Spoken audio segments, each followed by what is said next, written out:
Bayangin sama kalian, seorang pendiri organisasi terbesar di Indonesia dan punya ribuan santri, tapi baju beliau ditambal 17 kali. Itulah sosok Mbah Kiai Hasyim Asy'ari Jombang. Assalamualaikum warahmatullahi wabarakatuh. Pernah nggak kita mikir gimana rasanya jadi orang paling disegani se-Nusantara, tapi milih hidup kayak masyarakat biasa? Kiai Haji Muhammad Hasyim Asy'ari, pendiri Nahdlatul Ulama, guru dari para kiai besar, fatwanya bisa gerakin jutaan umat. Tapi di balik wibawanya, ada cerita yang jarang diangkat, yaitu zuhudnya, yang bikin kita malu sendiri. Video ini bukan buat ngajarin kita untuk jadi miskin, tapi buat ngingetin bahwa mulia itu bukan dari apa yang kita punya.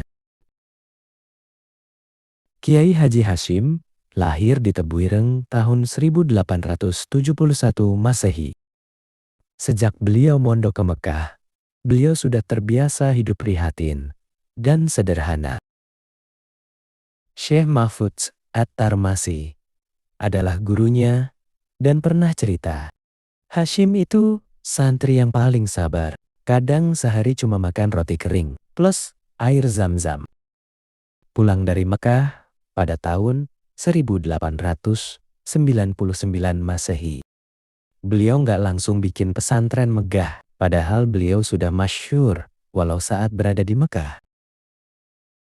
Beliau mulai bangun langgar kecil terlebih dahulu, berbahan dari bambu di Tebuireng. Ada kisah bahwa santri pertamanya terpaksa harus tidur di atas gedebok pisang atau pelepah pisang, dikarenakan pada waktu masih minim dan belum persiapan.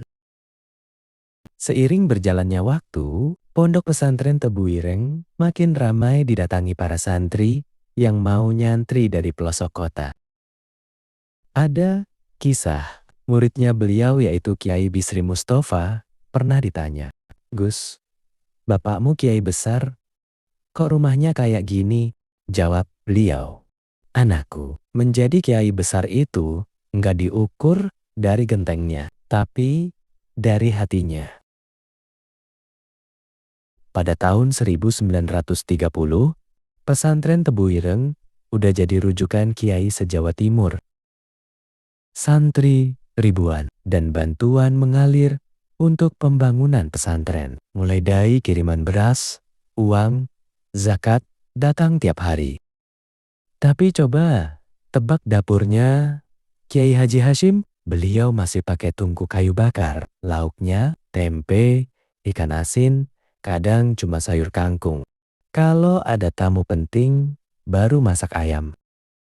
Putrinya, Nyai Khoiriah, cerita, "Ayah, kalau dikasih hadiah, sarung bagus, hanya diterima dengan senang hati. Habis itu disumbangin ke santri," kata ayah. "Aku udah biasa, sarung tambalan." Sarung beliau katanya ditambal 17 kali. Sandalnya disol dengan dilapis pakai ban bekas. Gus Dur kecil pernah lihat kakeknya ngelasin sendiri ceret bocor. Ditanya santri, "Mbah, panggil tukang aja." Jawab beliau, "Tangan ini masih kuat, wong ngelas ceret kok nyusahin orang." Zuhud beliau bukan karena nggak punya, tapi karena nggak mau hatinya keikat dunia. Pada tahun 1945, Indonesia merdeka. Soekarno-Hatta datang ke Tebuireng, nawarin jabatan Menteri Agama. Ini jabatan paling bergengsi waktu itu. Gaji gede, fasilitas lengkap. Namun ditolak secara halus sama Mbah Kiai Hasyim. Alasannya sederhana. "Saya ini kiai kampung. Tugas saya ngajar ngaji. Kalau masuk politik nanti fatwa saya nggak bebas." Dikasih tanah luas sama pemerintah buat pesantren. Beliau bagiin semua ke santri, plus bersama warga setempat. Sisa buat beliau cuma satu petak kecil. Ada pedagang kaya dari Surabaya mau wakaf 100.000 gulden. Pada waktu di era 1940, uang segitu sangat besar sekali. Mbah Kiai Hashim menolak dan beliau bilang, saya takut kalau diterima nanti tiap ngomong kepikiran terus. Kalau orang ini yang ngasih duit, mending saya miskin, tapi lisan saya merdeka. Zuhud bukan berarti nggak kerja, nggak punya aktivitas sosial, nggak nabung, nggak butuh duniawi. Tapi zuhud menurut Mbah Kiai Hashim itu dunia di tangan, bukan di hati. Justru beliau kerja keras. Beliau pintar dalam ngatur pesantren, tapi hati beliau gak pernah ngarep dunia. Itu bedanya. Kita boleh punya duniawi, tapi jangan sampai dunia itu menguasai kita. Ada 3 pelajaran dari Mbah Hashim yang kalau kita pegang, hidup jadi enteng. Pelajaran pertama, mulia itu dari ilmu dan akhlak, bukan dari harta. Beliau dihormati Ir Soekarno, dihormati Bung Hatta, bukan karena rumahnya, bukan karena jabatannya, tapi karena ilmunya, karena fatwanya, dan karena akhlaknya mulia. Pelajaran kedua, syukur itu ngerasain cukup, punya pesantren besar dan santri ribuan. Tapi lauknya paling mewah tempe sama sayur kangkung, itu sudah cukup. Cukup sama dengan kaya. Kita, manusia, sering lalai bersyukur, diberi nikmat, masih mengeluh. Kurang, diberi kesehatan, masih menoleh ke dunia orang. Padahal, nikmat Allah yang nyata. Kiai Hashim ngajari, kurangi nafsu, tambah syukur. Insya Allah hidup jadi enteng. Pelajaran ketiga, yang paling berat adalah takut keikat dunia. Makanya beliau nolak jabatan Menteri Agama. Makanya beliau nolak wakaf 100.000 gulden. Bukan karena beliau sok, tapi beliau takut. Takut kalau udah nerima, nanti tiap ngomong mikir, jangan nyinggung orang jia donatur. Jangan kritik kebijakan itu. Nanti jabatanku dicopot. Dakwahnya jadi nggak lurus. Fatwanya jadi nggak merdeka. Mending miskin. Tapi kalau ngomong hak ya hak, batil. Ya batil. Itu level iman yang berat. Tapi itu juga yang bikin nama beliau harum sampai sekarang.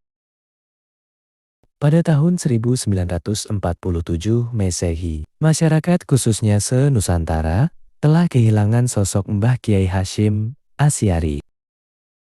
Beliau meninggalkan NU, meninggalkan ribuan para santri, dan telah kehilangan sosok teladan zuhud.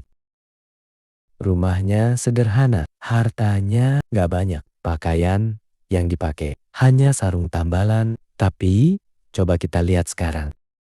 Contoh sederhananya, orang kaya bisa dihormat hari ini, besok, lusa jatuh miskin. Pasti langsung dilupain banyak orang.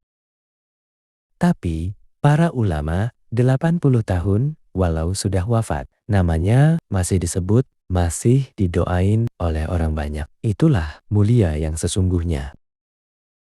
80 tahun setelah wafat, kita masih nyebut namanya, Mbah Hashim Asy'ari. Tiap ada acara, NU, tiap ada haul, tiap ada santri ngaji, nama beliau seakan masih hidup.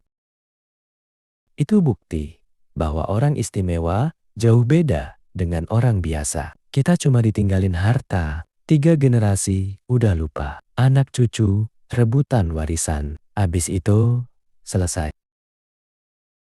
Beda dengan beliau, yang ditinggalin adalah akhlak. 10 generasi masih doain dan masih ngambil barokahnya. Mbah Hashim milih yang kedua, dan pilihan itu gak salah. Dan pilihan itu bukan dari manusia, melainkan dari Yang Maha Kuasa. Semoga kita bisa ngambil hikmahnya. Semoga Allah kasih kita hati yang zuhud, tapi tangan yang rajin kerja. Amin. Wassalamualaikum warahmatullahi wabarakatuh. Kalau video ini ngingetin kita, share ke teman, biar makin banyak yang belajar zuhud dari kisah Mbah Hashim. Biar makin banyak yang sadar bahwa kaya itu bukan banyak harta, tapi sedikit keinginan untuk ke jalan akhirat.